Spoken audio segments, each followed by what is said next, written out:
Hello বন্ধুরা, তোমরা কি জানো চায়নার মেয়েদেরকে বিয়ে করার জন্য পুরো বিশ্বের ছেলেরা পাগল হয়ে থাকে। আর তোমরা যদি আজকের এই ভিডিওটা শেষ পর্যন্ত দেখো তাহলে বুঝতে পারবে যে কেন পাগল হয়ে থাকে। এই দেখো, এই মেয়েটি একাই আজকে এমন একটা জিনিস বানাবে যেটার দাম হচ্ছে $500, আর এই $500কে বাংলা টাকায় কনভার্ট করলে আসে 5 লাখ টাকা।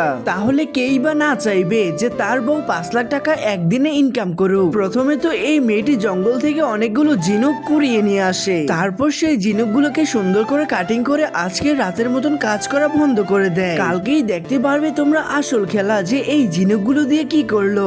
পরদিন সকালবেলা এই মেয়েটা আবার একটা নদীর পাশে চলে আসে, ঝিনুকগুলোকে ভালোভাবে ঘষা মাজা করে বাড়িতে চলে আসে। তারপর একটা কাঠের উপর কি যেন আঁকতেছিল। আমার তো দেখে মনে হচ্ছে যে এইটা একটা চামচ।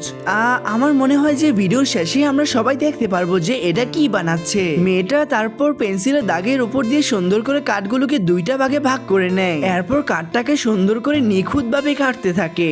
আর কাঠ দিয়ে এত সুন্দর নিখুঁত কাজ শুধু চায়নার মেয়েরাই করতে পারে, তাই তো চায়নার মেয়েদেরকে বিয়ে করার জন্য সবাই পাগল। দেখো কত সুন্দর করে নিজের মতন করে একা একা কাজ করে যাচ্ছে।